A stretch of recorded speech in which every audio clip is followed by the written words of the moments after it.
gift also to St. Gaspar Bertoni. Thank you, Father. We love you. Isa po sa mga dilemma ko na magbibigay ng talk ay kung paano magsisimula. Mahirapan ako magsimula. So, for this talk, I will begin with a story.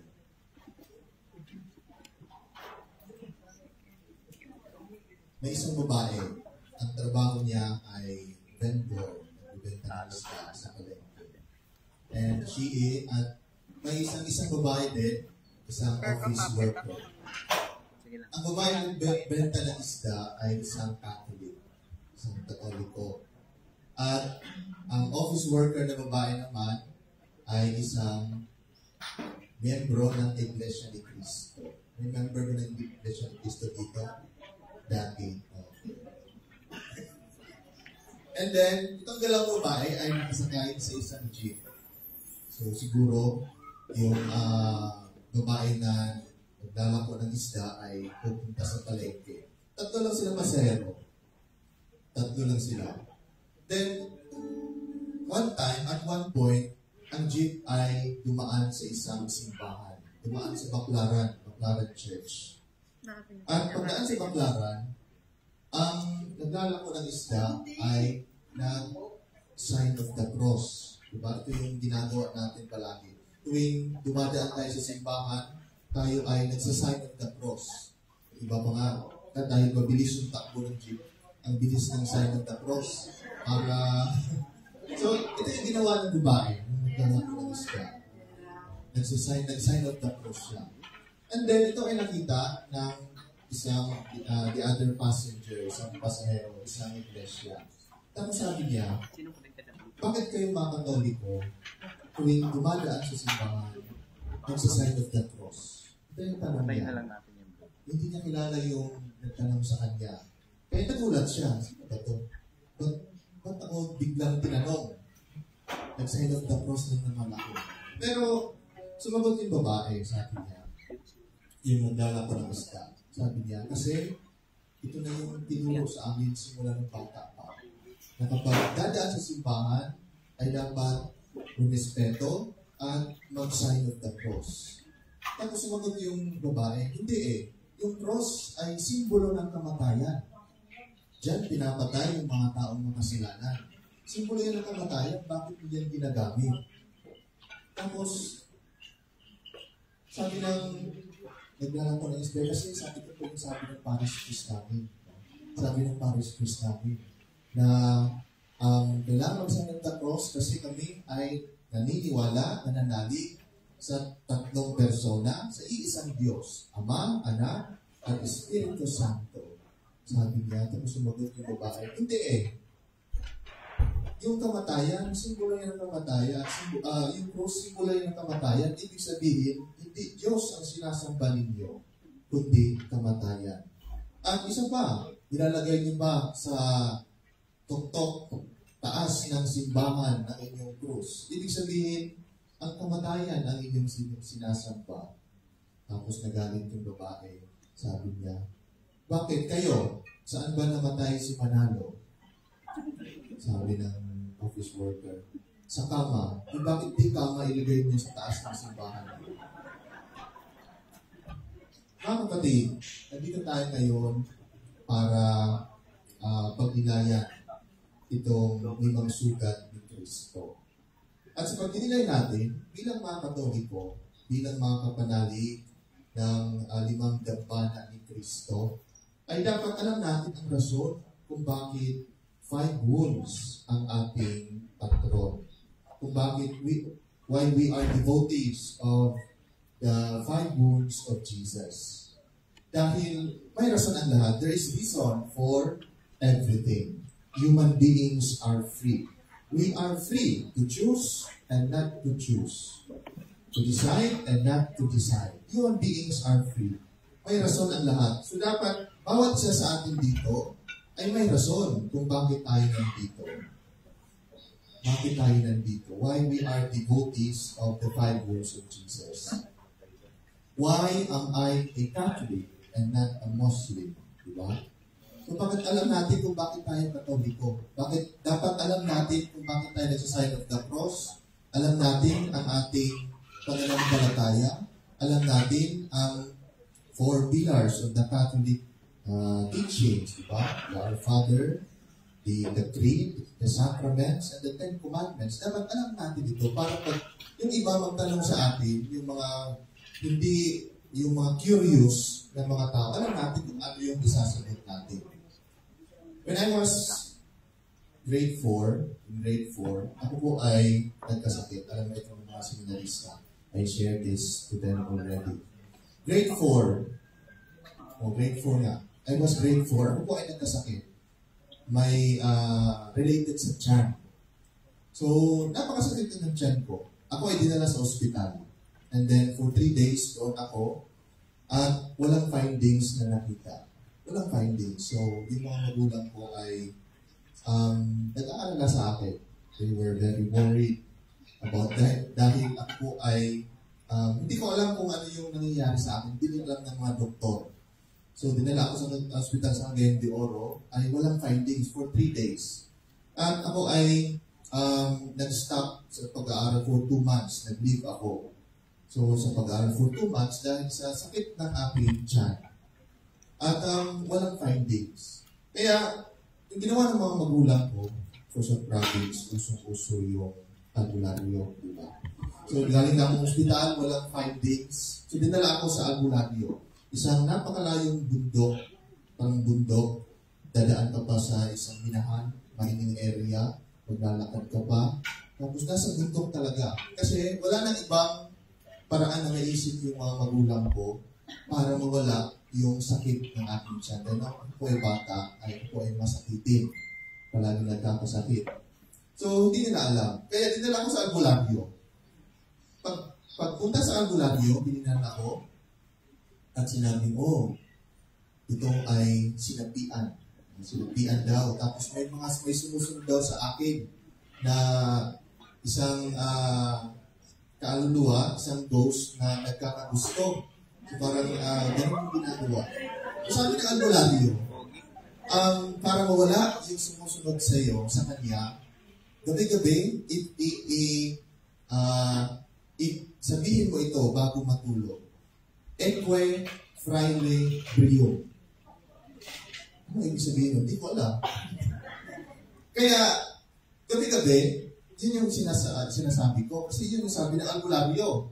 Yun yung sabihin mo gabi-gabi. Eque, fraile, brio. Hindi ko alam hanggang ngayon. Hindi ko alam. Nag-aral ako ng Latin for 6 years. Hindi ko alam kung ano ibig sabihin nito. Eque, fraile, brio. Gabi-gabi, bago ako matulog, ay sinasabi ko ito. Dahil ito yung sabi ng albularyo. Tapos binigyan ako ng isang bala na use na bala. Tapos ilagay na dito sa vase. So, pinalagay ng nanay ko, nilagay ko rin.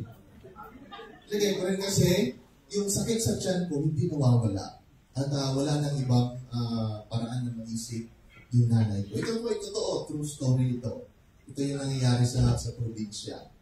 At, umaba yung kwento ko. At, gabi-gabi sinasabi ko yun. Tapos, hindi pa rin nawala yung sakit.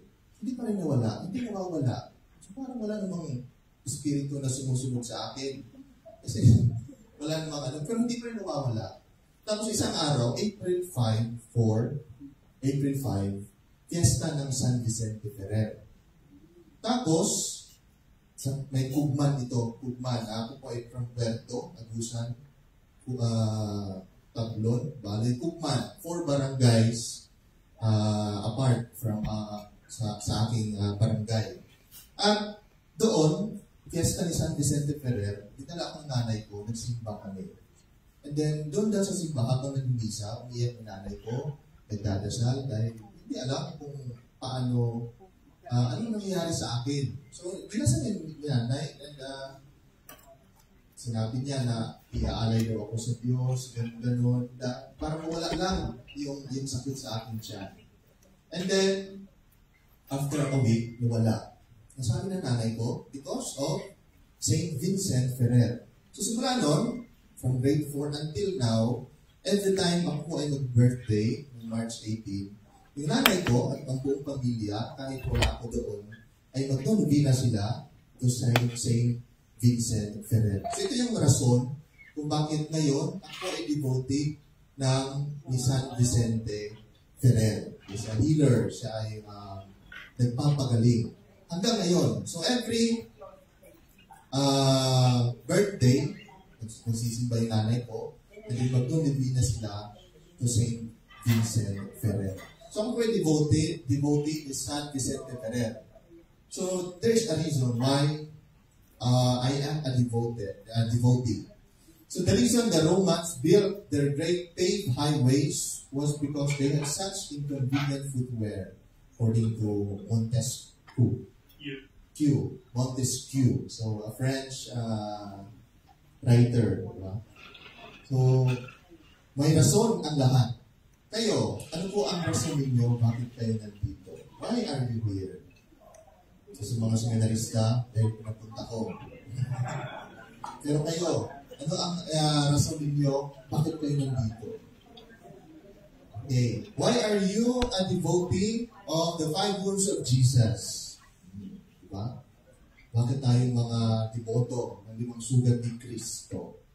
So just for the information of everybody, this coming 2033, we will celebrate the 2,000 years of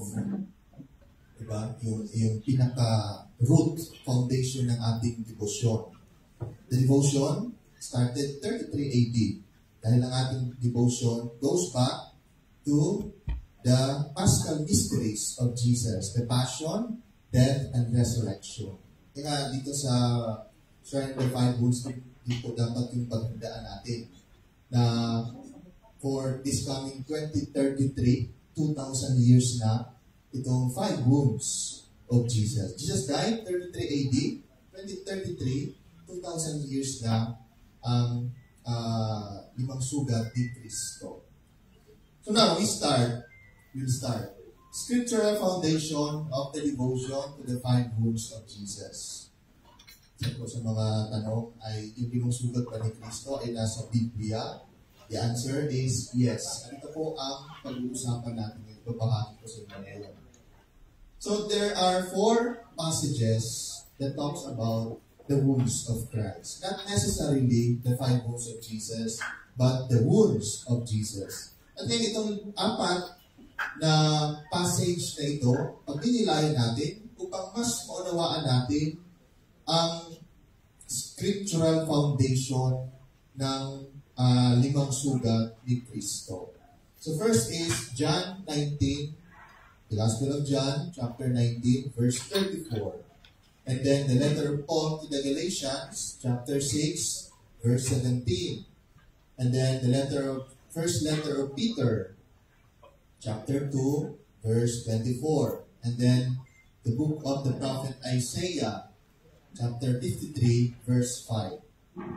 Ito rin po yung ibabahagi ko sa inyo. So first, 5 wounds in the scriptures. John chapter 19, verse 34. One soldier thrust his lance into his side, and immediately blood and water flowed out. Yung sundalo ay sinaksak si Jesus dito sa tagiliran at lumabas ang tubig at ang dugo. So, anong ibig sabihin nito? So first, kilalanin muna natin ang nagsulat ng Ebanghelyo ni San Juan. Of course, he is Saint John. So, Saint John. Si San Juan, according to Bible scriptures, hindi talaga matukoy kung siya ba yung Saint John the Beloved, yung isa sa mga alagad, o Juan, na Juan lang yung pangalan. So, ang sure ay Saint John was in Patmos, was exiled in Patmos together with Mary. Pero kung siya ba talaga si Juan na alagad ni Jesus o hindi, ay hindi natin alam. Walang nakakaalam. So, ang nilagay lang doon sa Ebanghelyo, siya ay si San Juan. This gospel was written after the destruction of the Jerusalem temple in 70 AD. 70 AD. So 70 AD, nawasak yung templo ng Jerusalem dahil sa giyera.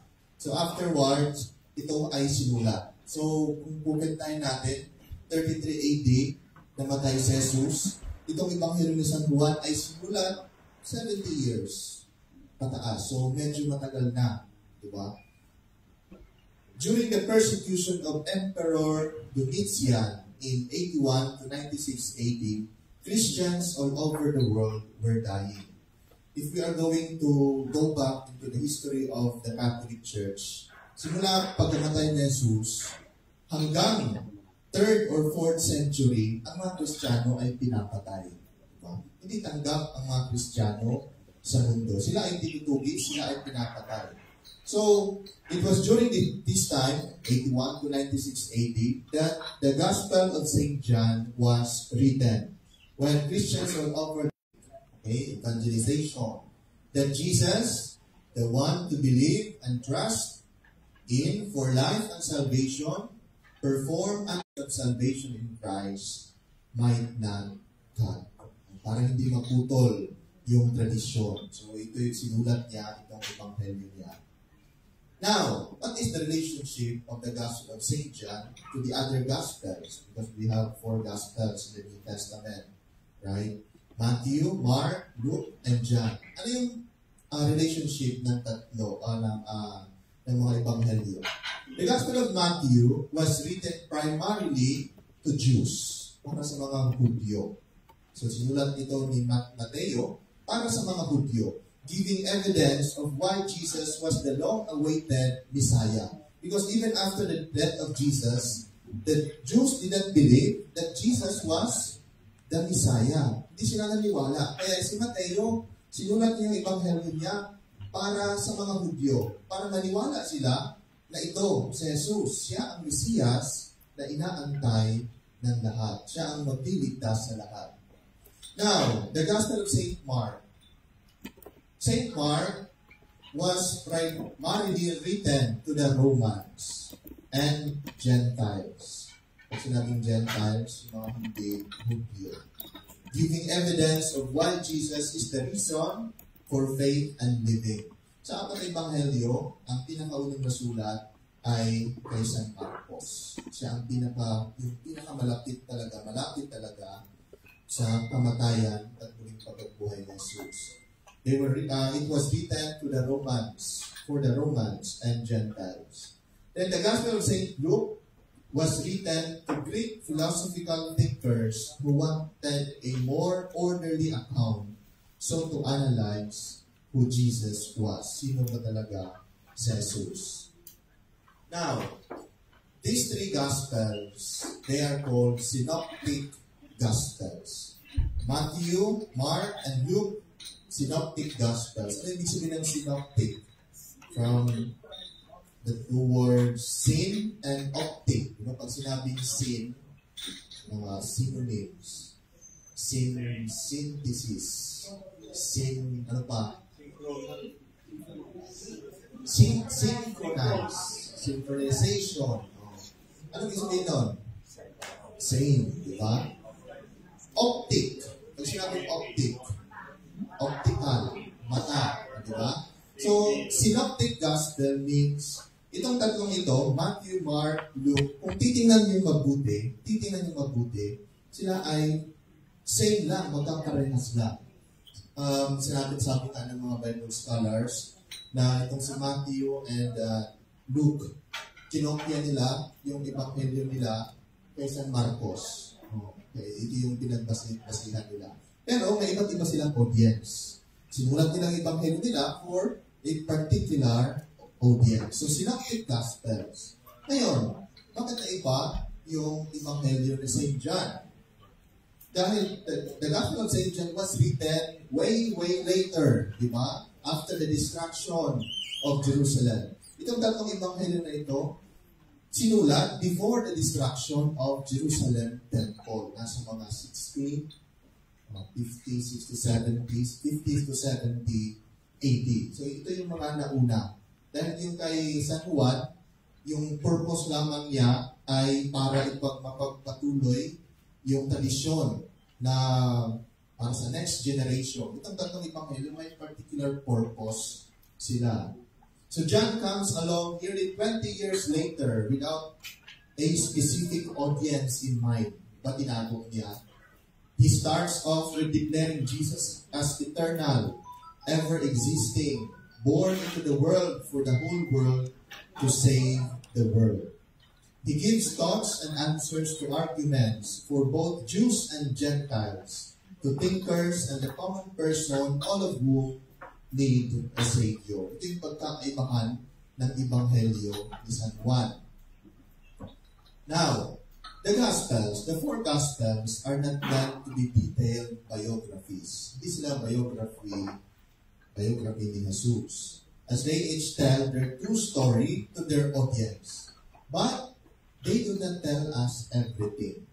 Ito yung sinabi ni San Juan. Hindi lahat ng nangyayari ay nakasulat sa Ebanghelyo na ito. Only what we need to know.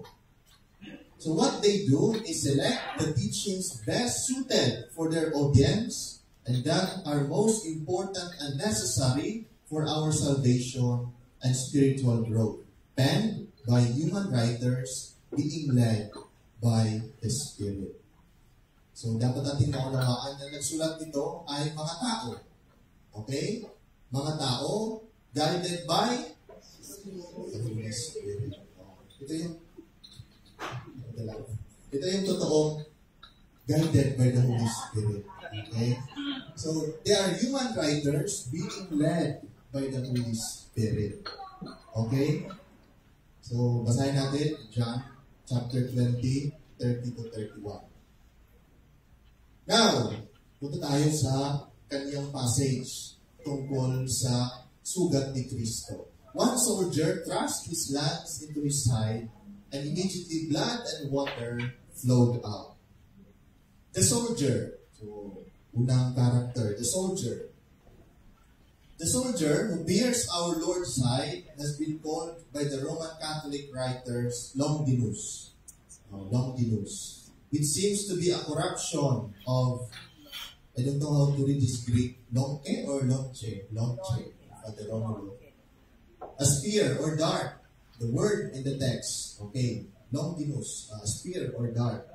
See, so he is one of the soldiers to have appointed to watch Jesus and his companions hanging on the cross until they died. He pierced the side of Jesus in order to make sure that Jesus who is hanging on the cross is really dead. So, tinusok niya yung tagiliran ni Jesus para masigurado na si Jesus talaga ay patay na.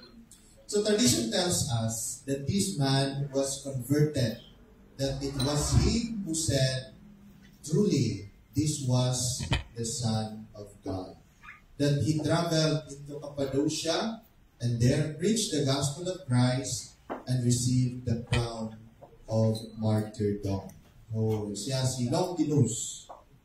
During the Cordero, the Longinus who pumusok sa tagiliran ni Brian ay lumabas. Sinalista. lumabas sa seminary. Pero si Jesus ay nandito pa rin. Palakpakan natin si Jesus. Yung tumusok sa kanyang tagiliran ay hindi na-convert. Lumabas. Para tumawa lang ito. Si Jesus nandito pa. Okay. So he was converted, traveling to Cappadocia, and preached the gospel of Christ, and there he was martyred. Next, the spear. The common spear which soldiers used in war. It's a common spear.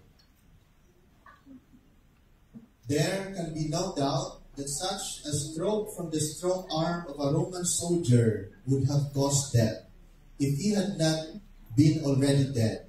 And it was, doubtless, to furnish this conclusive proof that he was actually dead, and that an atonement had thus been made for mankind, that John mentions so particularly this fact. So, dinention niya itong spear para malaman na yung tumusok sa kanya, yung ginamit sa pagtusok kay Jesus ay isang totoong, isang data, isang spear.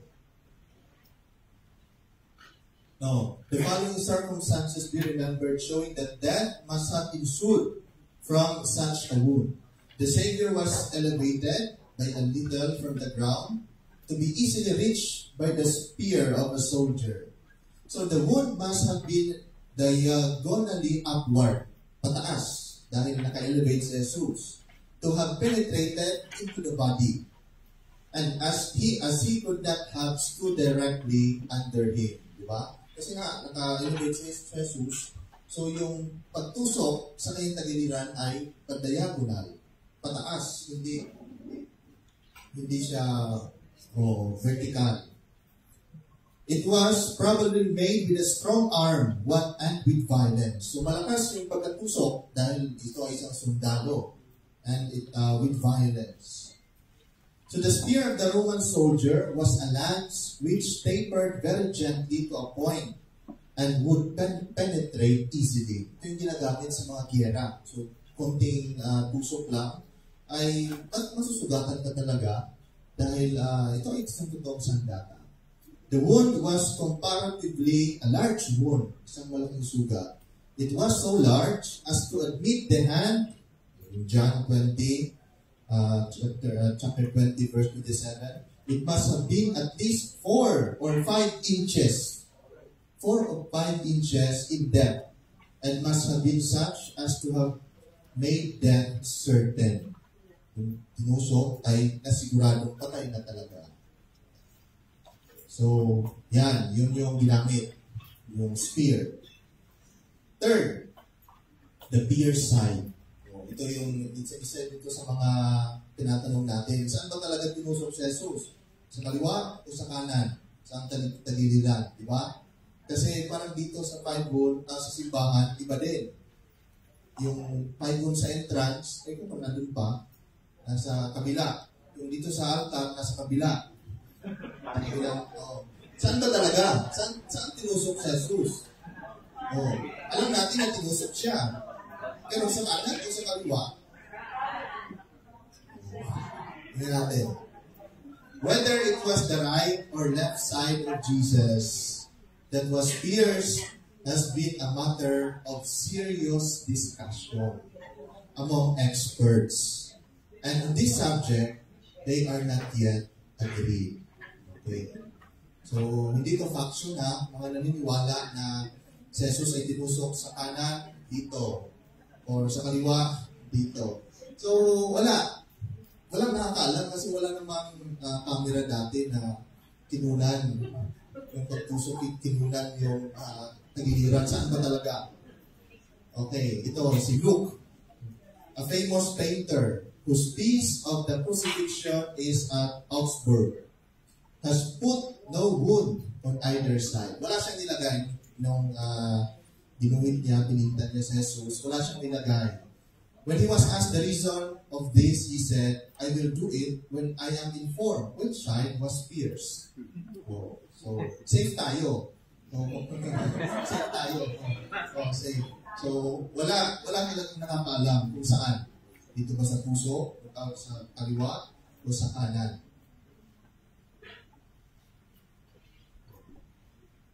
Okay. Blood and water flowed out dito. Ito kasi sa mga tanong ng mga scholar ay nung lumabas yung tubig at sa dugo, ito ba isang milagro? Nagkaroon ba ng milagro? There is no miracle happened here. Okay. When blood and water flowed out from the side of Jesus, no miracle happened. Because it is only natural for the water to come out first after the blood, if supposing the spear pierced the heart, o kung yung puso, kung sa kaliwa, ay walang nangyaring milagro dahil una talaga doon lalabas yung tubig kaysa dugo. However, some fathers of the church use this event as evidence that Jesus is really the Messiah. Ambrose, Saint Ambrose, his student Augustine, and John Chrysostom made the blood symbol of the Eucharist, diba? Yung Eucharistia, and the water symbol of baptism. So others represent them as the symbols of the Old and New Covenants. So the piercing appears to have taken place because his legs were not broken. And as the law in this case stated that the criminals were to continue on the cross till they died, the side of our Lord was pierced to secure the accomplishment of the law. And the issuing of the blood and water appears to be only a natural effect of the above cause, and probably nothing mystical or spiritual was intended by it. Ito po yung kagandahan sa mga nangyayari. Because during the time of Jesus, even before his time, yung mga pinapako sa krus, katapos silang ipako sa krus, para masigurado na sila ay mamatay, babaliin ang kanilang tuhod. Babaliin. But in the case of Jesus, hindi binalik, di ba? Tinusok sa tagiliran. So ito yung nangyari kay Jesus. Ito yung kaibahan ng kanyang pagkapako. Siya lang yung pinako na hindi binalik yung tuhod. Kasi pag babaliin yung tuhod, mawawala ng lakas, mamamatay, nakahang sa krus. Pero si Jesus ay tinusok yung kanyang tagiliran. Okay, so yun yung mga nangyari. One soldier thrust his lance into his side and immediately blood and water flowed out. Sino yung soldier? Long nose. Okay. So, blood and water flowed out. Whether it was a miracle or not, walang nakakaalam. But the fathers of the church, sinabi nila na ito ay about the Eucharist and baptism. Blood for Eucharist and water for baptism. Second, Galatians chapter 6 verse 17. St. Paul says, "From now on, let no one cause trouble for me, for I bear on my body the brand marks of Jesus." From now on, let no one cause trouble for me, for I bear on my body the marks of Jesus. Ano ibig sabihin nito? It's related to his wounds, the wounds of Jesus. So first, St. Paul. Alam natin kung ano yung storya sa buhay ni St. Paul. One of the most influential figures in the early development of Christianity. He wrote many letters to the Christians, especially during the times of persecution. He contributed a lot in the development of Christianity during his time. He founded a lot of churches and he traveled a lot to preach the good news. Kaya napakaraming kanyang mga letters, mga sulat sa New Testament. He was born a Roman citizen in Tarsus, Cilicia, South Turkey. He grew up in Jerusalem and was brought up by Gamaliel, a leading authority in the Jewish religious establishment, or Sanhedrin. So in addition to learning religious scriptures, he also studied Greek philosophers. So ito ay learned, siya ay thinker, and was well acquainted with the Stoic philosophers who advocated a virtuous acceptance of life as a path to holiness. Ano yung ibig sabihin ng Stoic, di ba? Pag Stoic, parang nonchalant. Halimbawa, dito, maglilindol. Kapag Stoic ka, may lindol. Ano? Wala. Ito yung mga Stoic philosophers. So, virtuous acceptance of life. Just accept life as a path to happiness. May baha. May baha. Stoic. The Stoic philosophers. During his early life, Paul was a Pharisee. Isa siyang Pariseo. A group of Jewish people who administered the law. Yung mga abogado noong unang panahon. mga expert sa batas. He admitted to participating beyond measure in the persecution of Christians. Before he became Paul, he was Saul. This included taking part in the stoning of Saint Stephen, a Christian in Acts of the Apostles. So around 36 AD, 3 years lang, Paul relates how he became converted from a persecutor of Christians to a devout follower. Napakalapit niya sa pagkamatay ni Jesus, 36 AD, 3 years after the passion, death, and resurrection of Jesus. On the road to Damascus, he reported to being blinded by a vision of Jesus Christ. Mababasa natin ito sa New Testament. He heard the voice of Jesus Christ asking Saul, "Why are you persecuting me?"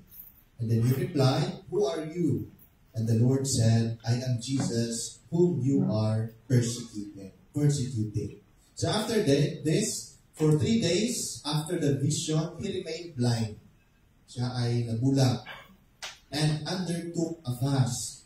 Then later on, he was healed of his blindness by a Christian, Ananias of Damascus. After his vision and healing, he proclaimed the divinity of Jesus Christ and dedicated his life to spreading the Christian message.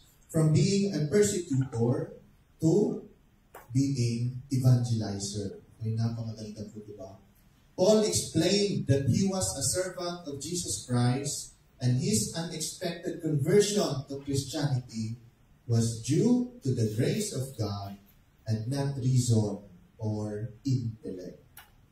Because of the grace of God. So Paul became involved in doctrinal disputes among the early followers of Christ. Paul taught that old religious rites such as circumcision were no longer necessary. Ito yung pinag-awayan ni San Pedro at San Pablo. Dahil gusto ni San Pedro lahat ng maging Kristiyano ay tutuliin circumcision para malinis. Pero nakipag-away si San Pablo, hindi na kailangan. It's not necessary. Dahil hindi naman sa external, yung kabanalan, hindi naman makakamit through external ways. But it is a matter of the heart, internal.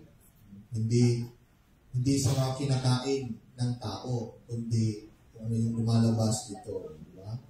Yung pagkain ng baboy, pagkain ng lamang loob. Ito yung mga pinag-awayan, pinagdibatehan.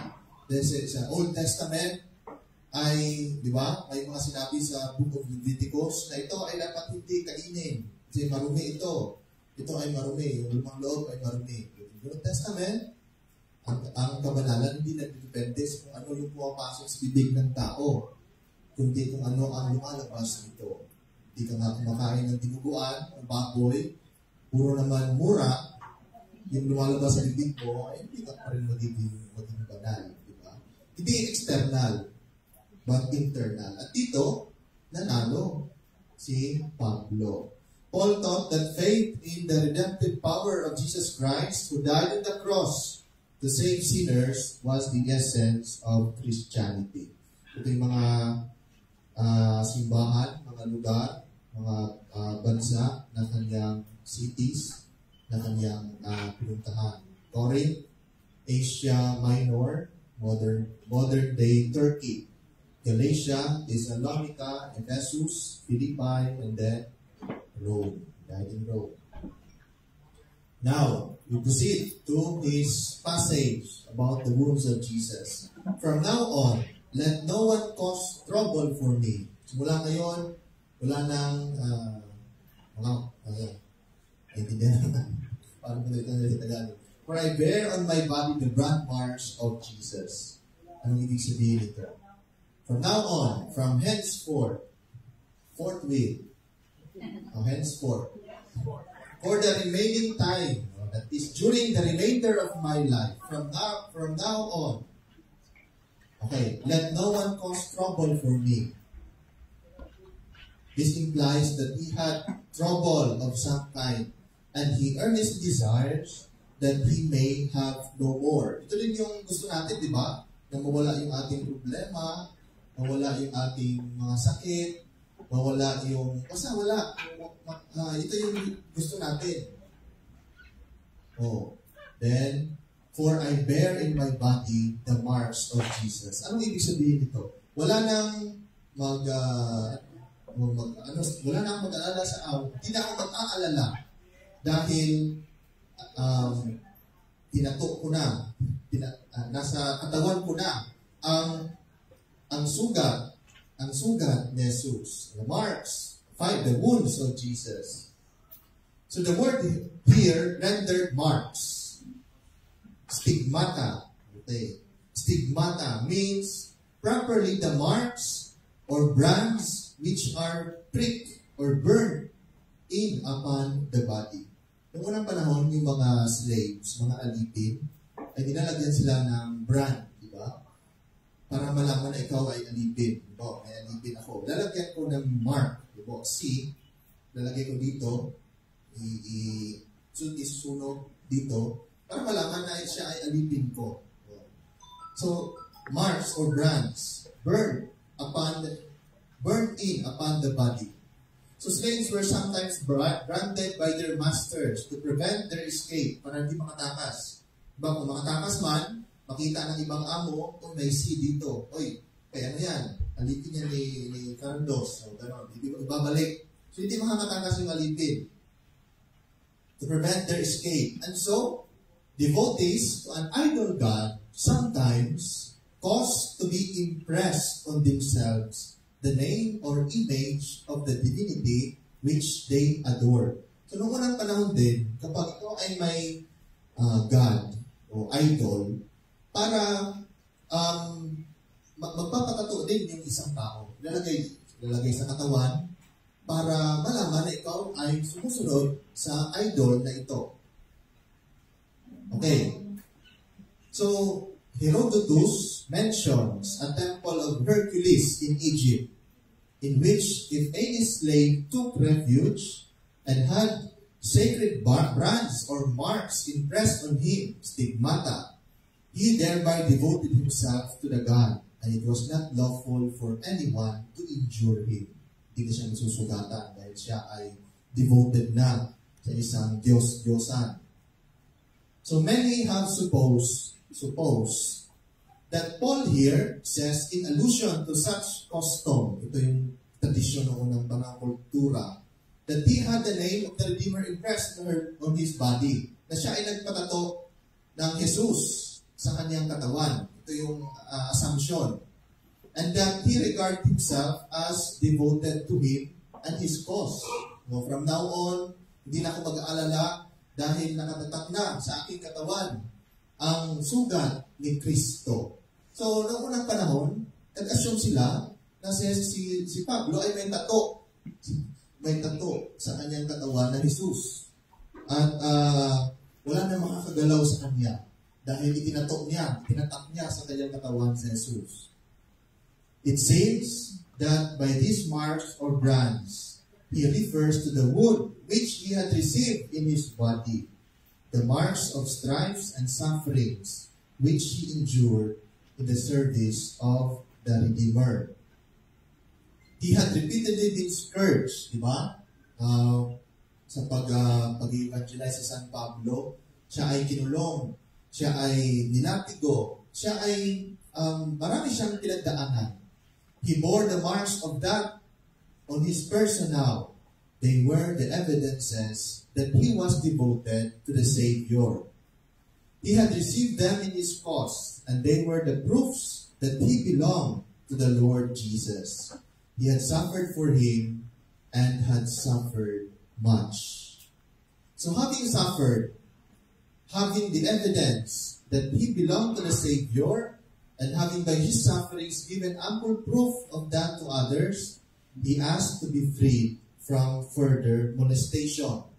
Some had in their body the marks of circumcision, the evidence that they were disciples of the law of Moses. Others had perhaps in their persons the image and name of an idol to which they were devoted.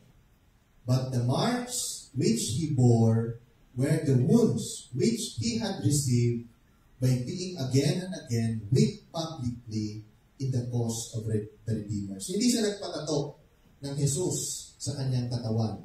Yung sinabi niyang marks o wounds of Jesus, ito yung naranasan niya na paulit-ulit siyang nilatigo, sinuntok, dahil nagtuturo siya ng mabuting balita.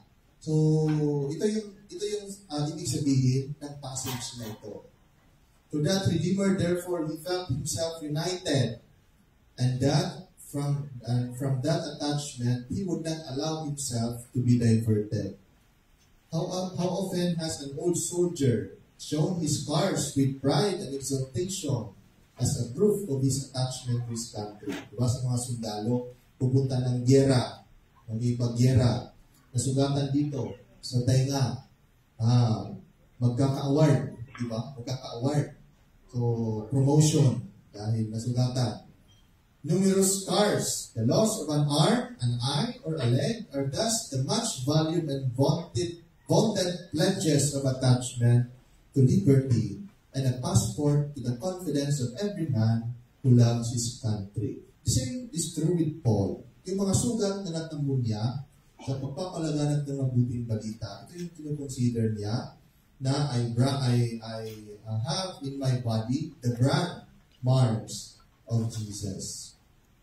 So Paul felt in regard to the scourges which he had received in the cause of our Lord Jesus. They were his boast and glory, the pledge that he had been engaged in the cause of the Savior, and a passport to all who love the Son of God.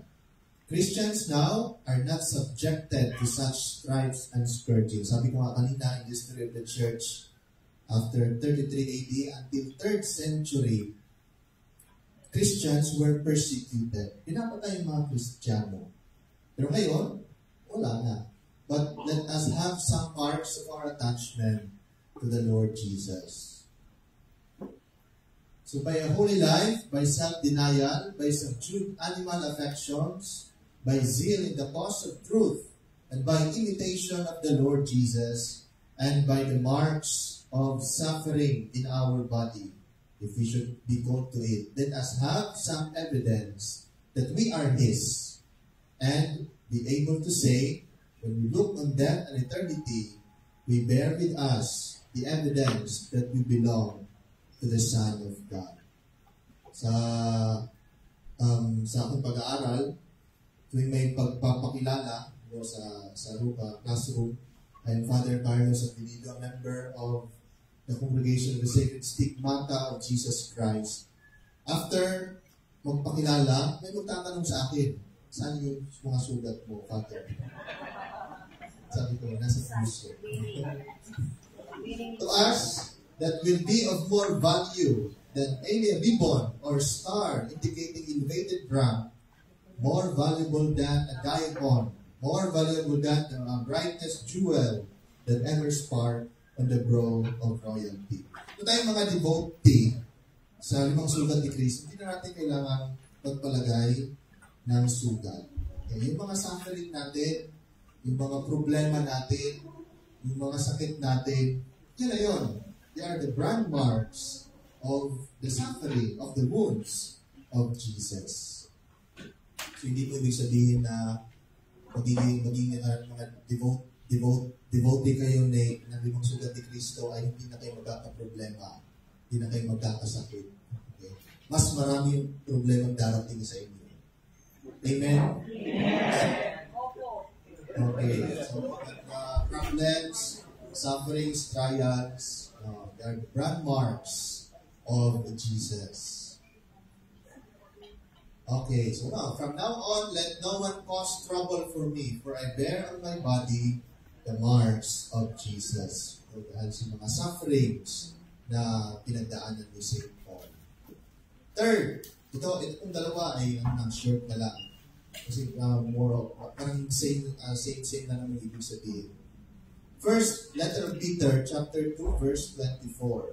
And He Himself bore our sins in His body on the cross, so that we might die to sin and live to righteousness. For by His wounds you were healed. Okay. By His wounds you were healed. Okay. So, Saint Peter, alam natin, he was the first pope of the Catholic Church. Bago siya naging Pedro, ano po pangalan niya?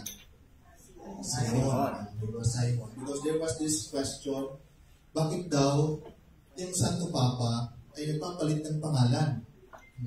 Anong pangalan ni Pope Leo?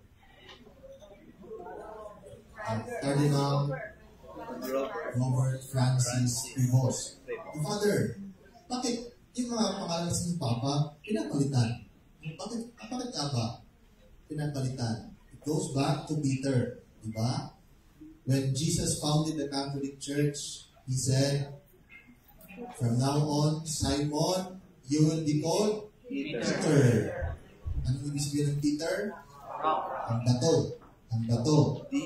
And upon this rock, I will build my church. So, nagsimula itong tradition na ito kay Jesus. So, ngayon, kapag ito, si Ray ay maging Santo Papa, ano yung pangalan na pipiliin mo, Ray? John. Okay. John Ray. May John the 23rd na, so si Ray ay John the 24. So his epistles were written around 60 AD. Okay, 60 AD. Addressed to the people of Asia Minor, modern day Turkey. So isa pa sa mga pinagdebatehan, kung sumulat mo talaga ay si Pedro, yung totoong Pedro na alagad o isang disciple lang ni Pedro. So hindi natin alam kung sino talaga yung sumulat. Okay. So, and he himself bore our sins in his body in the cross so that we might die to sin and live to righteousness, for by his wounds you were healed. So, bearing sins echoes Old Testament sacrificial language. Okay. Sa Old Testament, uso yung sacrificial, pagsasacrifice, diba? Isa-sacrifice, kusunugin mo yung hayop para as an offering to God. So Jesus' body became the vehicle through which redemption was accomplished, reflecting his full humanity. The Old Testament, where sins of the people were symbolically placed on a goat. Okay. Yung mga kasalanan ng tao nilalagay sa kambing, tapos yung kambing ay sinusunog. Ito yung mga burnt offering. So ito yung nangyari kay Jesus. The cross signifies not only physical torment, but also spiritual separation and the weight of divine justice. So that we might die to sin and live to righteousness. So the purpose of the sacrifice of Jesus is transformative. It is not just to forgive sins, but to enable believers to die to sin. Okay. That is to renounce their old ways of life dominated by sin. Kaya nga nung Jesus ay namatay, muling nabuhay, umakyat sa langit, yung tayong lahat ay naligtas. Nalinis tayo. We died to sin. Dahil dinala ni Jesus lahat ng ating kasalanan. Siya yung sacrificial lamb. This points out to the ethical and spiritual renewal that results from Christ's atonement. Believers are called to embody righteousness in their lives, aligning with God's character and will. Ito yung pinaka-sentro. For by His wounds, you were healed. Itong phrase na ito ay kinuha from the book of the prophet Isaiah. Okay, na yung sunod na yung pagkikilala natin. Chapter 53, verse 5. A prophecy about the suffering servant. Okay? The wounds signify the physical and emotional suffering of Jesus that Jesus endured, which brings healing. Okay? Not just physical, but spiritual and relational restoration with God. So ito yung trophy ni Jesus. Diba? Nung siya ay muling nabuhay, gumaling lahat ng kanyang sugat, maliban sa 5 sugat. Dahil ito yung palatandaan na yung ating mga kasalanan ay kaniyang tinubos. Ito yung palatandaan. In the biblical sense, healing encompasses the entire being. Hindi lang physical, but also spiritual, emotional, etc., etc. It speaks of being made whole, reconciled to God, and freed from the effects of sin.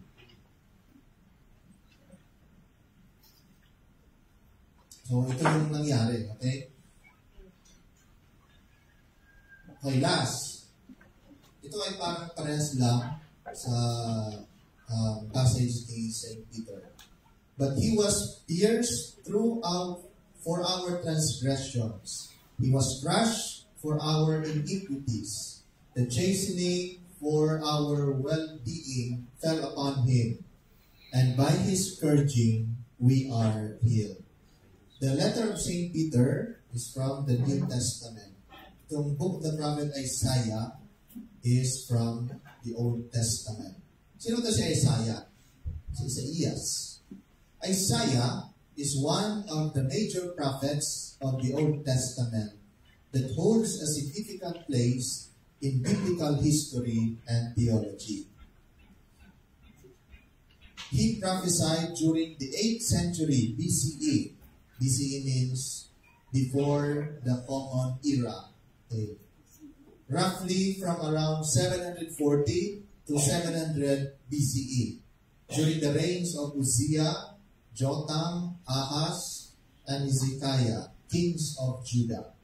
Isaiah chapter 1, verse 1. Now, itong aklat ni Isaias ay nahati sa tatlo. Proto-Isaiah, chapters 1 to 39. Second is Deutero-Isaiah, chapter 40 to 55. Third, Trito-Isaiah, chapters 56 to 66. Itong first Proto-Isaiah, ito ay message about repentance and highlights the consequences of sin, particularly social injustice and idolatry. Dahil napakauso dati yung idolatry, pagsamba sa mga Diyos-Diyosan. So ito yung message o mensahe ni Isaiah. The second part, was written during the Babylonian exile. The Babylonian exile, if I'm not mistaken, ay nasa mga 500, 400 BCE. So, sabi dito sa Isaiah and prophesy 700 BCE. Itong second part is sinulat Babylonian exile. Nasa mga 500 to 600 BCE. So, siya pa ba yung sumulat dito? Kasi mga 200, 300 years na nakalipas. Then, emphasizes God's sovereignty, His power as Creator, and His promise to deliver His people. Then the third part, it was written after the return from the exile, addressing the restoration of Jerusalem and the temple. So, it focuses on the true worship, justice, and the inclusion of Gentiles in God's covenant community. Sabi ng mga Bible scholars, itong aklat ni Propeta Isaias ay hindi lang talaga isa yung sumulat. Hindi lang isa. So, you can imagine, yung first part ay sinulat 700 BCE. Second part ay sinulat 500 to 600 BCE. Yung third part, after the Babylonian exile, nasa mga 300 to 400 BCE. So, hindi naman siya, si Isaias, nagtagal ng mga 600 years. Wala namang taong nagtatagal ng mga 600 years. So, iba-iba yung sumulat nito. Kaya nga ito ay third part. May tatlong bahagi. Now, the passage is taken from the second part, the Deutero-Isaiah. Chapter, diba? The second part, chapters 40 to 55. Isaiah chapter 53 verse 5. He was pierced through for our transgressions. He was crushed for our iniquities. The chastening for our well-being fell upon him. and by His scourging we are healed. So this passage was written during the Babylonian exile. When the Israelites were exiled, to Babylon. So this verse is part of the servant song, sa suffering servant. A passage describing the suffering servant who bears the sins of others to bring salvation. At sabi dito, yung suffering servant daw ay prophecy tungkol kay Jesus. Christians traditionally interpret this as a prophecy of Jesus Christ, while Jewish interpretations often see it as referring to the nation of Israel or a righteous remnant. But He was pierced through for our transgressions. This language evokes the image of physical suffering, often interpreted as prophetic of crucifixion. So the preposition for indicates substitution. The servant endures suffering not for his own wrongdoing, but on behalf of others. So transgressions refers to deliberate acts of rebellion against God's law, underscoring the humanity's culpability. So He was crushed for our iniquities. So this signifies intense suffering and oppression, both physically and emotionally. It highlights the totality of the servant's sacrifice, enduring punishment to the point of being overwhelmed. And iniquities represent moral failures and the perversion of what is right. So this phrase reinforces the idea of substitutionary atonement. The servant suffers the consequences of sin that rightly belong to others. So chastening for our well-being fell upon Him. So the word here that implies discipline or punishment meant to restore peace or justice. The servant absorbs the chastisement that should have been directed at sinners. The Hebrew word here, shalom, or peace, encompasses more than tranquility. It refers to wholeness, health, and harmony with God. So the servant's suffering achieves this restoration for humanity. So ito ay same lang sa passage ni St. Peter. So brutal whipping associated with punishment, extreme suffering, and tribulation. The healing here is not limited to physical restoration, but includes the whole being. Sabi nga kanina, yung biblical healing is not only physical, but spiritual, emotional, etc., etc. So yun yung apat na scriptural foundation of the devotion to the five wounds of Jesus. John chapter 19, verse 34, Galatians chapter 6, verse 17, 1 Peter 2, chapter 2, verse 24, and Isaiah 53, verse 5. Now, we heard the accounts of St. John, St. Paul, and St. Peter, and the prophet Isaiah about the stigmata of Jesus, the wounds of Jesus. They have their own reasons, while all of them embraced and accepted the wounds of Christ in their lives, which is, of course, a symbol of their sufferings in this world. How about us? They have their own reasons, diba? How about us? What is our reason? Becoming a devotee of the five wounds of Jesus is not only an opportunity or a privilege for us Christians, but it is also a responsibility. So it is not a privilege or opportunity, but a responsibility. So in order to act on this responsibility, we should be willing to sacrifice something. Are you?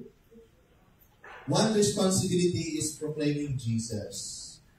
And when we proclaim Jesus, sabi nga ni St. Thomas Aquinas, we proclaim not only by our words, but most especially by our actions. To make Jesus known to everyone. Are you willing to do this? Of course, if you are to do this, you should be ready also to accept criticisms from others. Just like what happened to St. Paul, St. John, St. Peter, etc.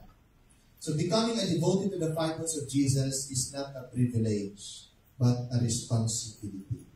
We do not gain from it. Okay? Instead, we will lose many things. Ano ibig sabihin nito?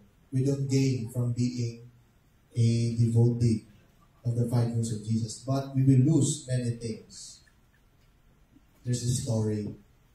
One day, an elderly monk was asked, "What do you get by praying to God regularly?" He replied, "In general, I don't gain anything, but I lose things." And he listed everything he had lost by praying to God regularly. I lost my pride, my arrogance, my greed, my envy.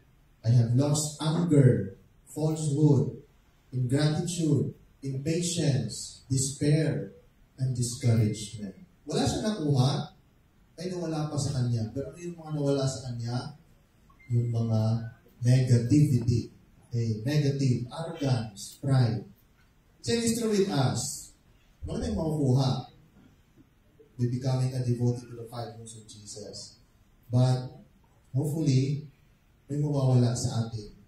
Ating pride, arrogance, greed, and many others. Envy, diba? So ito yung parang isang mission para sa atin. Para hindi po magiging baliwala yung ating pagiging, hindi magiging sayang yung ating pagiging devotee to the followers of Jesus. Na devoted tayo, mawala sana yung ating pride, arrogance, etc., etc. In our devotion to the followers of Jesus, we do not gain, but we lose the things that prevent us from growing spiritually, hopefully. May our devotion to the followers of Jesus make us stronger in faith and love. And through the intercession of St. Gaspar Bertoni, may we remain always in communion with God the Father through prayer and faith in Jesus. Amen. Thank you po.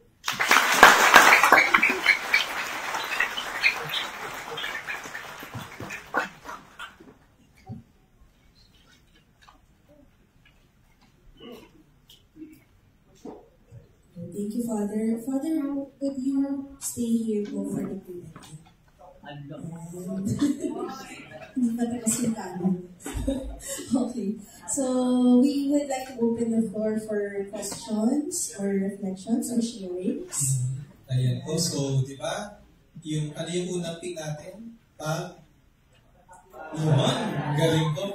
Mas nakilala po ba natin ang limang sugat ni Cristo? Doon sa unang to. Diba? At hindi lang pinakilala, mas napalalim pa. Diba? So, 2 in 1 song ni Father po, diba? Na pagpapakilala at may kasama rin pong pagpapalalim. Sige, meron po ba tayong reflection or question na gusto pong ibahagi? Yes po, brother. Dito po sa kayo.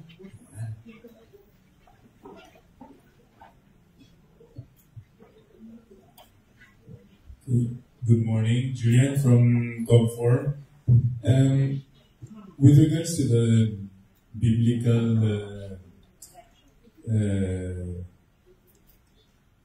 text or basis, I have a question regarding the passage of St. Thomas in St. John 20:27, which you mentioned in your talk, and I think it's something that is quite relevant as well, because he was not believing unless he put his hand in the nail marks and his hand in the side. You focus on the hand in the side. I think the finger in the nail marks is also something that will reveal that it's not only the one that the Lord got by the piercing, from the stair, but also from the piercing of the nails. I think it even elevated further in the fact that he didn't get only one wound that he kept after he raised, but also the one in the hands. I just want to add on that matter. Just wanted to comment on that. Thank you. Thank you po. I intentionally did not include that passage or event where St. Thomas, diba, yung hindi siya naniniwala, hindi siya maniniwala unless ay papasok niya yung daliri niya sa mga sulat ni Cristo. I intentionally didn't include that one because we are very familiar with that passage already. So, nilimit ko lang. Actually, napakarami pang mga passage sa Biblia na ma-relate natin tungkol sa 5 sulat ni Cristo. So, yun, that's my reason. I think what was good in your relation, in your approach, is that you always put the person who wrote and the story. That's why the fact that you already mentioned the verse 1934, which led actually to the 2027, indirectly it was implied. So you focus more on the messengers and the public, and I think that's what was also important. I just wanted to say that this is emphasizing on the 5 wounds that we are kind of focusing on for this national conference. But I understand your approach. Thank you. So I think it's not more of a question. Yeah? Yeah. Thank you. Thank you po, Father Carlos. Sa amin po sa Conquer po, right after our 3 days retreat in Tagaytay, we were given an assignment to come out with the template of how to catechize high school students. So, then po yung sa akin po din ako nakatuto kayo. So, I'm now gathering information on how to do it because I was asked to make a proposal. Napakaliwanag po ng pina-explain nyo ngayon, pwede nyo, Father. But I would like to ask if this is in line with the doctrinal and ascetical because dalawa po daw yung kailangan nating maintindihan. Doctrinal and ascetical. And I think listening to you, I have some idea on how to do it. Can you please say something more about it, Father? Doctrinal and ascetical. So what I've shared to you is more on biblical. So what is in the Bible? I did not add something. Wala nila akong kinuha. So kung ano yung mga nakasaad sa Biblia, ay yun na yun. Just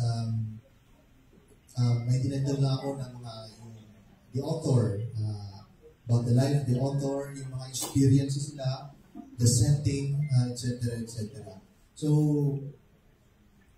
yun, biblical is scriptural. So, hindi talaga, somehow it is a doctrinal part of our, the foundation of our belief is the scripture, the Bible. So, yun po, yun lang yung binahagi ko. It is in the Bible. Thank you po. I think that would be a separate conference. Sharing po, sharing. Sharing po. Yung mga seminarista po natin,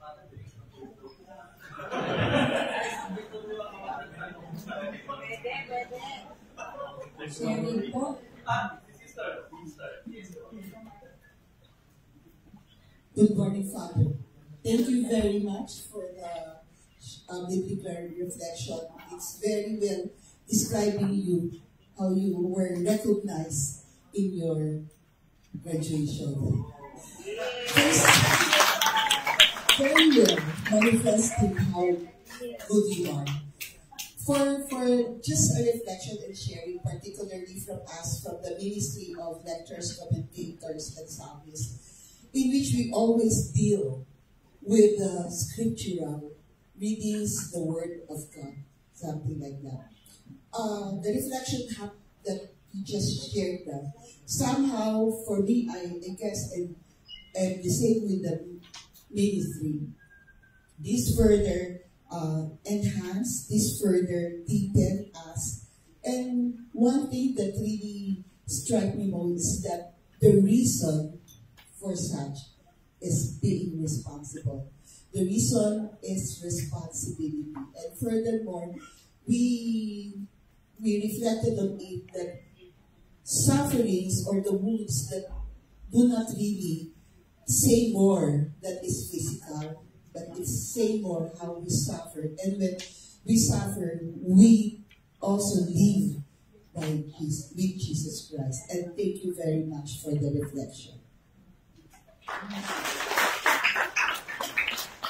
Thank you, Tita Miley. Any more?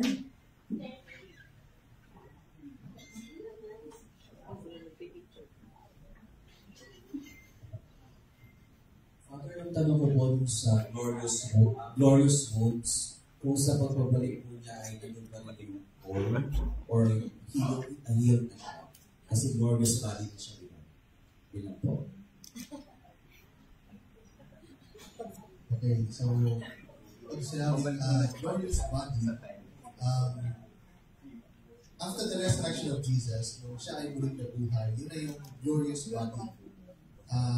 Yung physical na katawan niya na retain. At hindi nawala yung 5 sugat. So, pag sinabing glorious body, glorious wounds, andun pa rin yung 5 sugat ni Cristo. For me, hindi na mawawala yun.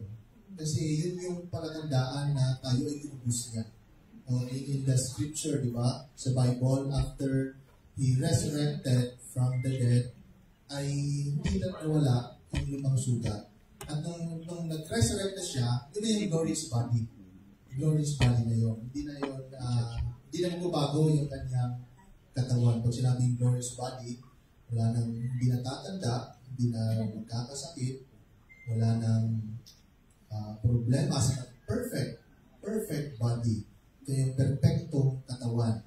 So, ganun din yung mangyayari sa atin. Pag sinabi ni Jesus na pagdating ng panahon kayo ay bubuhayin kong muli, bibigyan niya tayo ng glorious body. Ang katawan natin ay mariretain at wala nang natatanda, perfecto, wala nang sakit, etc. etc. So yung kanyang sugat, para sa akin lang, ay hindi na yung mawawala. Unless, sa kanyang pagbabalik, nakita natin, uy, wala na yung sugat. So, hindi talaga natin alam. Hindi natin alam. Pero para sa akin, ay yun na yun eh.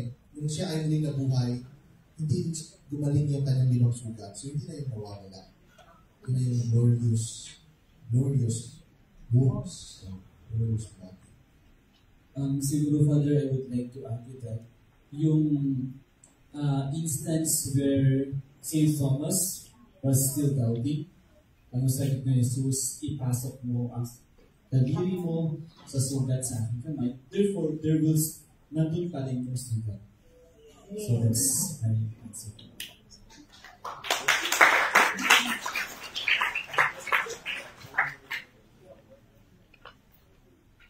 Yes po? Lolo. Later na daw. Okay na. Yes po?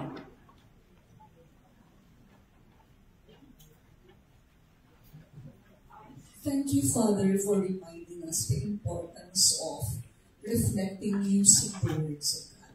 Because this morning we are reminded that the ultimate authority in practicing our faith or working on our faith is really the Word of God or the Bible. Thank you.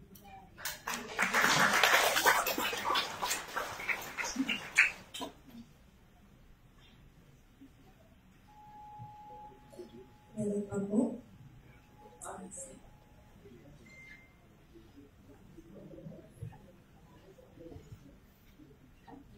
Friends, una sa lang guys, pumapasalamat dahil malaki yung impact niya sa akin. Dahil bilang isang kasabi ng Letters and Commentators, lagi namin tinarasal before the Mass, itong chaplet na 5 Days of Our Lord Jesus Christ. At sa akin, on my end, maraming nagpapadasal kasi may sakit, kasi kailangan usually sakit. At sa aking experience, talaga lang po, talaga namang gumagaling. Talagang kahit cancer, kapag aking pinagdadasal, talaga namang hinihindian ni Jesus Christ at magitan ka ng limang sugat. Ngunit nung sinabi niyo po na hindi lang, na-realize ko lang na hindi lang yung hingi, hindi lang yung asking for healing, but shedding out.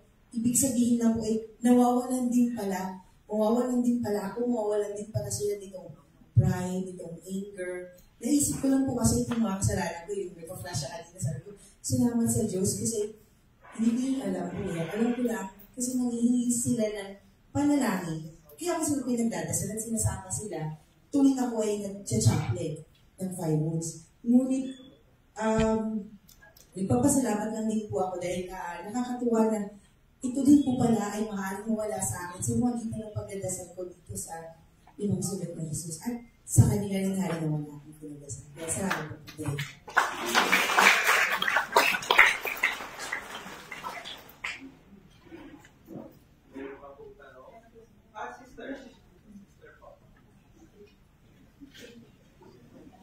Magandang umaga po sa lahat, sila Father, sa mga ibang Padre pa po na nagsiserve sa 5 months.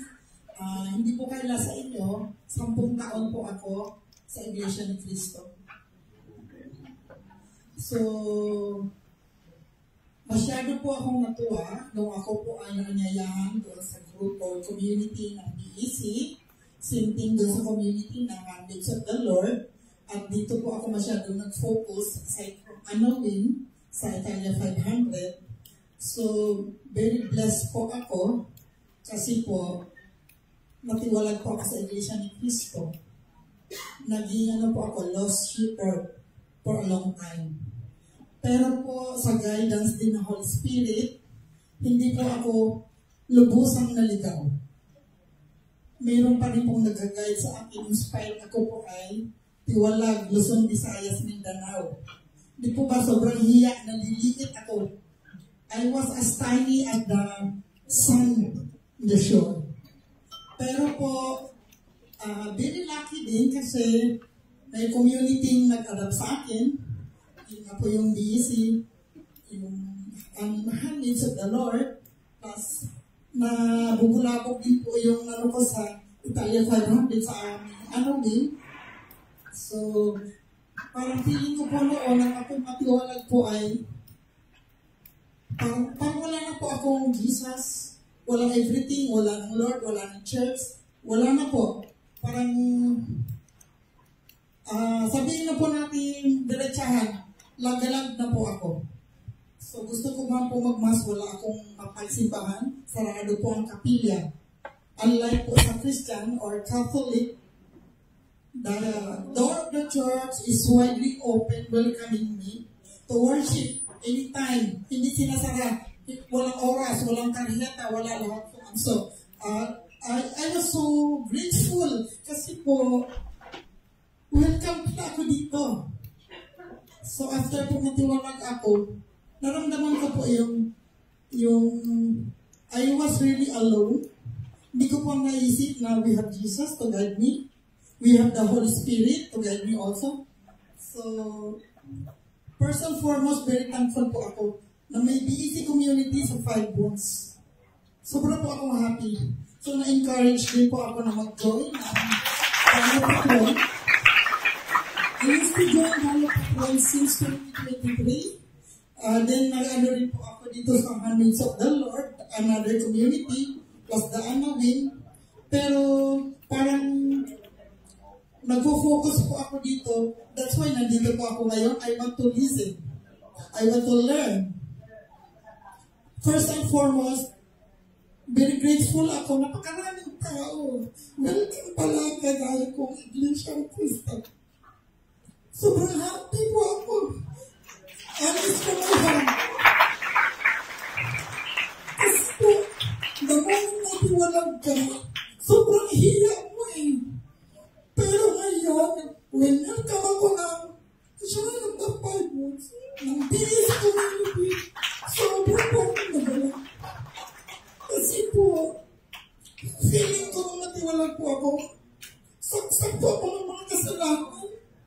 Pag wala na po akong way na mapatawad ni Lord. Kasi, imagine niyo po, lumipat ako na ibang sekta.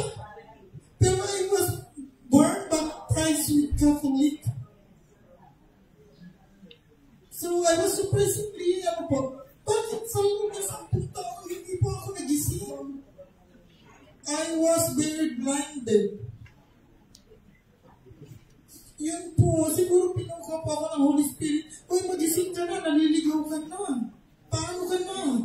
Paano ka na magsisi? Paano ka humingi ng kapatawaran? Sa Iglesia ni Cristo po, hindi kami humingi ng kapatawaran from the confession or something, direct from the Father. No such confession po. So natutuwa po ako, may Kumpisalang Bayan. So I'm very much eager to join the Kumpisalang Bayan. Kasi wala po na wala po sa sekta na pinanggalingan ko. So ganun po. Maraming salamat po sa aking mga kapatid dito sa Church of the Five Words, the BTC community. Ito lang here. Maraming salamat sa inyo. Welcome pala ang kagaya kong dating naligaw. Maraming salamat.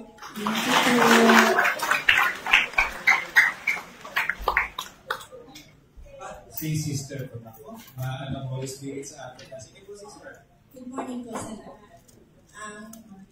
Ang isi-share ko lang po, yung pagkaintindi ko sa tatlong kilala, pagkilos, at paglalali. Mahalaga po ang pagkilos, pagkikilala. Dapat makilala natin po sa ang sarili natin sa Panginoon. At palalimin pa ang relasyon natin sa Panginoon. Kasi po, share ko lang po hindi ko lang alam kung naalala ba ako. Sa sirkano na, pumunta kayo sa bahay namin para mag-usap. Doon na umpisa ang dalit ng relasyon sa Panginoon.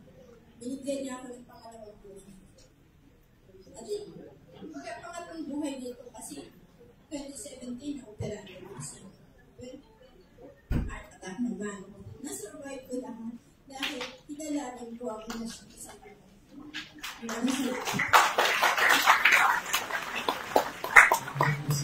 Siguro sa mga kay Sister Panagdunano, so siguro karamihan sa atin, after ng COVID, siguro pangalawang buhay na natin po, di ba? Yung sa pinagdaanan po natin yun. Maraming salamat sa mga.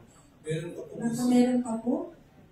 Yes, brother. Siyempre, hindi mapapatalo mga lalaki, di ba? Mga sisters ka. Yes, brother. Magandang umaga po. St. Gaspar Bertoli or kami. Kami pesa tayo po ay sabihin po nakakabul kami. Katatapos lang namin kasama sa Sister Jessie, yung wife ko. Una po sa lahat po, sa lahat po ng mga ang ano ko talaga po yun sa devotees. Kasi po, napipil ko talaga po yung ating patron na si Five Roots, no? Naalala ko lang po yung mga limang sugat ni Jesus na nangyayari po dito sa na ating i-reflect. Sa ngayon po member po ako ng devotees ng limang sugat ni Jesus, yung dalawang patron. Kung anong pong occasion, kasama ko po sila Brother Dado, Sister Claire, at mga staff. Nararamdaman ko po yun. Ako po, bisa nakikita niyo ako na ako ang mahawak ng krus. Pupunas. Habang po yun ay ano po po, no, hindi po ako sa parang ibang-iba talaga po yung krus natin talaga. pag pinili talaga po yung mismong icon, mismo po yung ating gusto, talaga po yung umaano po yung paang ng damdamin at po yung mga ating mga ibang po mga ating dinadalaw. Nakikita ko po na parang pinafeel nila na nandun si Jesus po dun sa mismong krus at saka po yung mga limang sugat ni Jesus. Kaya po, inaalala ko rin po yung pagsubok sa aming pamilya. Awa ko ng Diyos, yung misis ko po 15 years cancer, nakasurvive na po siya. Alam po nila na awa ko ng Diyos, pinagdasal ko po yun talaga lumapit talaga po sa kanya. Kaya yung nagsimula po ang Dalaw Patrol, talaga pong inaano ko na po yan, na sinasama ko na po yung at least po nandito po yung asawa ko, bali po 15 years na po siya. Ang pangalan ng Diyos is survive na po siya ng cancer stage B, stage 2B, papuntang third na po na first cancer of the breast.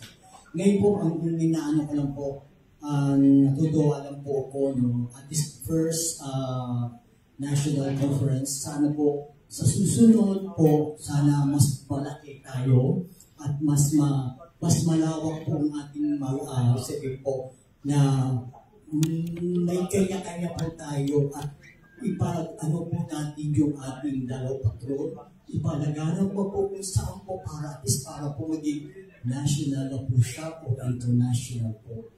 Yun lang po, maraming salamat. Maraming salamat, brother. And definitely po, pag-umpisa pa lang ito ay paunang ningas. Yan. Paunang ningas po para kumalat po tayo.